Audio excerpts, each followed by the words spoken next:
안녕하십니까. 조갑제TV 시청자 여러분, 저는 조갑제닷컴의 조세별입니다.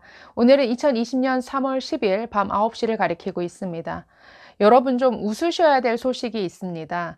조국 전 법무부 장관 지지자들이 조국 수호당 창당에 나섰습니다. 당 이름이 조국 수호당입니다. 이게 그냥 농담이 아니고요. 실제 선거관리위원회에 등록까지 마쳤습니다. 자, 10일 중앙선거관리위원회에 따르면 조국 수호당 창당준비위원회가 지난 4일자로 이미 선관위에 그 등록을 마쳤다라고 알려왔습니다. 네, 조국 전 법무부 장관이 참 여러모로 우리나라 정치계에 아주 코미디 같은 일을 많이 만들고 떠난 것 같습니다. 자, 이 소식이 전해지자 진중권 전 동양대 교수 페이스북에 저런 글을 남겼습니다. 만드는 김에 자매당도 만들어라. 정경심 사랑당 점점점. 네, 조국 수호당이나 정경심 사랑당 뭐 잘 어울리겠네요. 뭐 넓게 확대해 보면 대깨문으로 불리우는 친문 지지자들과도 뭐 맥을 같이 하겠죠. 자, 어쨌든 이 조국 수호당을 창당한다는 이 이모 씨라는 사람이 자신의 페이스북에 이 창당 준비 소식을 알리면서 이 창당 이유에 대해서 이렇게 밝혔습니다. 조국 장관이 검찰 사법개혁의 마중물 역할을 했듯 우리도 조국 연대 창당으로 조국의 희생을 헛되이 사라지지 않게 하자. 대한민국의 정의는 어제도 오늘도 내일도 살아있고 앞으로 살아있어야 한다. 그것에 사회는 반드시 응답해야 할 것이다. 이들은 조국을 지키는 것이 곧 대한민국의 정의다라고 보는 것 같습니다. 또 이렇게 말하네요. 작금의 윤석열 검란으로 정의의 기본인 법치가 무너지고 있다. 공권력의 신뢰가 땅에 떨어지고 거기에 언론까지 베끼기에 열을 올리고 있다. 그래서 미약하지만 응답하려 한다라고 이렇게 말을 했습니다. 즉 조국을 지키는 것이 곧 검찰을 개혁하는 것이고 그게 곧 대한민국의 정의다라고 생각하는 것이죠. 사실 뭐 너무 황당해서 할 말이 없죠. 조국 가족 불법 행위를 저지른 범죄자죠. 범죄자를 법에 따라서 제대로 수사한 검찰의 행위를 가리켜서 검란이다, 즉 풀이하면 검찰이 반란을 일으킨 것이다 라고 이렇게 표현을 하고 있습니다. 글쎄요, 뭐 이들의 논리는 자기들 편에 유리하면 그게 합법적인 것이고 불리하면 그것은 반란이다, 지금 이렇게 보고 있으니까 뭐 황당해서 사실 뭐 말할 가치가 없는 것인데요. 네, 갑자기 궁금해지네요. 조국 수호당의 강령은 뭐가 될까요? 조국이란 사람과 뭔가 운명을 같이 하려는 이런 사람들의 모임 같은데 강령이 뭐가 될지 참 궁금합니다. 글쎄요, 뭐 조국이 걸어간 것처럼 내 자녀의 성공을 위해서라면 온갖 불법적인 행위를 다 동원해서라도 자녀 스펙 쌓기에 뭐 열을 올리겠다. 자녀의 스펙을 위해서라면 내가 가진 모든 인맥을 다 동원한다. 필요하면 뭐 문서 위조도 서슴지 않는다. 네, 또 뭐가 가능할까요? 뭐 유재수 씨에 대한 감찰 무마 사례에서 봤듯이 내 편이 저지른 비리는 철저히 눈감아 준다. 뭐 이런 게 또 가능할 수도 있겠네요. 네, 지금 이런 코미디 같은 황당한 소식에서 우리가 봐야 될 것은 뭐냐면 이런 조국 수호당처럼 지금 온갖 군소 정당들이 지금 등장하고 있습니다. 지금 선관위에 창당준비위원회 등록을 마친 정당만 지금 34곳에 달한다라고 합니다. 이 34곳 중에 대부분이 지금 진보 진영에서 출연한 정당들입니다. 더불어민주당의 참여를 요청한 뭐 정치개혁연합이라는 곳도 있고 뭐 시민을 위하여 당도 있습니다. 또 정봉주 전 의원 그리고 손혜원 의원이 추진하고 있는 뭐 열린민주당도 있고 깨어있는 시민연대당 뭐 이런 당들이 지금 우후죽순으로 네, 등장하고 있습니다. 네, 이것은 뭘 말해주냐면 지난해 연말 억지로 범여권이 통과시킨 이 개정된 선거 법안이 얼마나 누더기 같은 법안이었는지를 여실히 드러내주고 있습니다. 지금 그 선거법이 정치판을 그야말로 야바이꾼들이 판치는 이런 게임의 장으로 지금 만들어가고 있는 것이죠. 네, 지난해 12월 선거법이 통과되기 전에 제가 영상을 올렸었는데 그때도 설명을 드렸습니다. 이 내용대로 법안이 통과되면 수많은 위성정당들이 등장할 것이다. 자유한국당의 위성정당, 더불어민주당의 위성정당, 수많은 정당들이 이 비례대표 몇 석을 차지하기 위해서 등장할 것이다 라고 말씀을 드렸습니다. 네, 지금의 선거 제도에 대해서 잠깐 설명드리면 이렇습니다. 자, 바뀌기 전에는 이랬죠. 자, 지역구 비례대표가 있었습니다.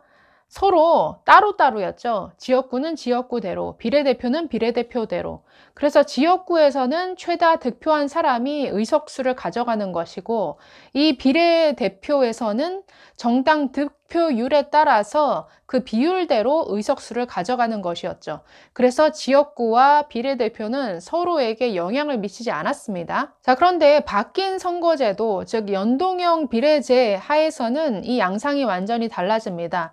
지역구에서 의석수를 많이 차지한 정당일수록 이 비례대표를 가져갈 확률이 굉장히 적어지는 이러한 모순이 생깁니다. 자, 그냥 아주 간단하게 알기 쉽게 설명을 드리면 전체 의석수가 100석이라고 가정을 했을 때, 자, 만약에 미래통합당이 전체 100석 중에 지역구 선거에서 한 50석을 가져갔다라고 칩시다. 자, 그리고 정당 득표율에서는 30%를 얻었다. 자, 그러면 미래통합당이 전체 의석수 100석 중에서 가져갈 수 있는 총 의석수는 30%인 30석입니다. 자, 그런데 이미 지역구에서 50석을 차지했다라고 얘기를 했죠.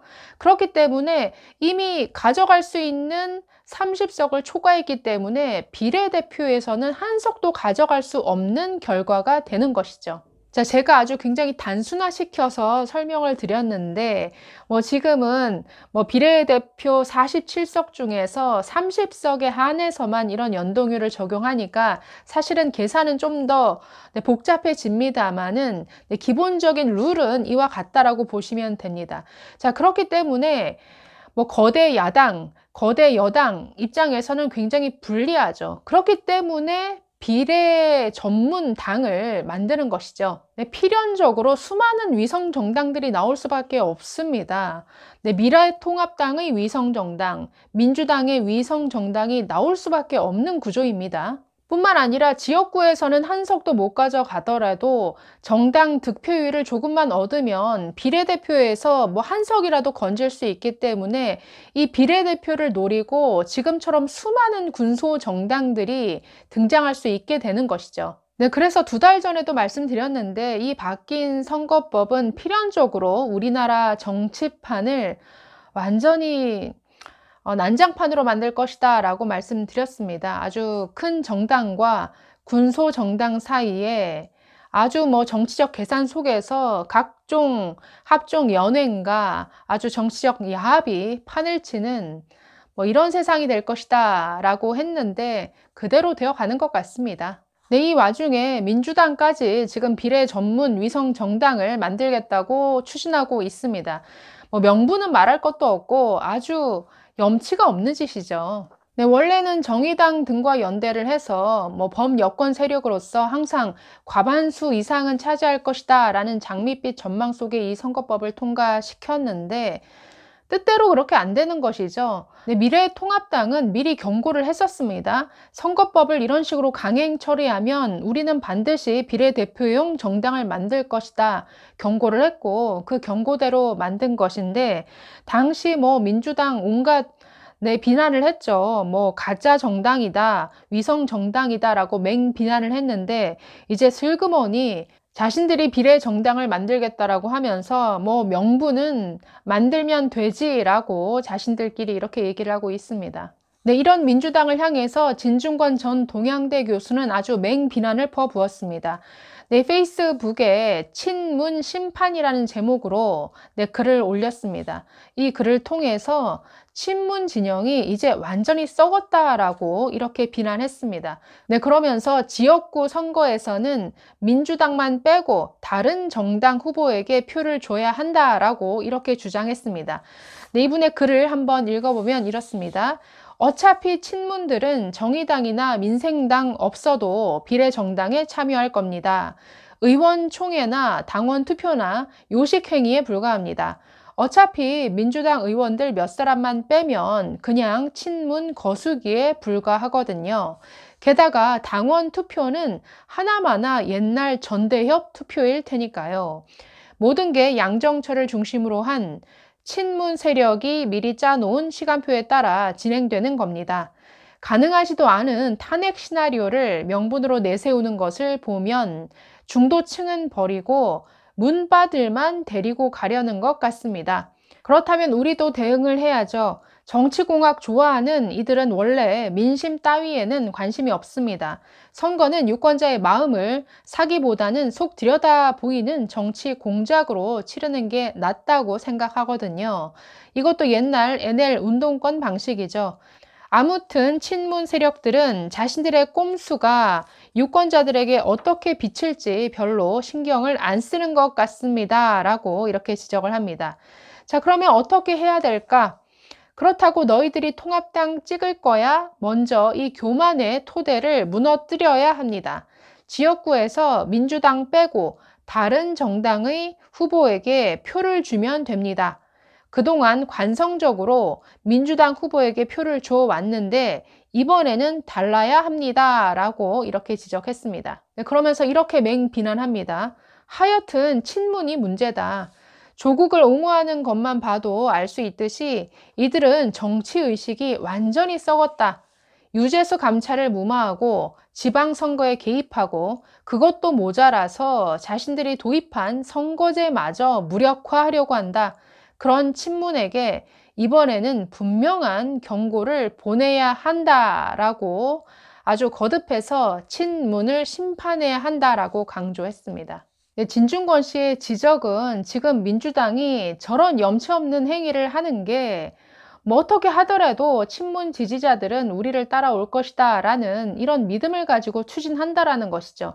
그렇기 때문에 아주 그래도 양심이 있는 이런 진보 진영에서 아니면 이런 중도층에서 이들의 교만을 반드시 아주 무너뜨려 줘야 한다. 그렇기 때문에 반드시 민주당만 빼고 투표하자라고 이렇게 강조하는 것입니다. 네, 글쎄요. 앞으로 범여권 진영에서 어떤 자중질환이 일어날지는 두고 봐야겠지만 분명한 것은 개혁된 선거법이 이렇게 우리나라 정치판을 정말 저질스럽게 타락시키고 있다는 것이죠. 네, 결국 국민이 할 수 있는 것은 표로 심판하는 것이죠. 네, 투표 제대로 해야 될 것 같습니다. 감사합니다.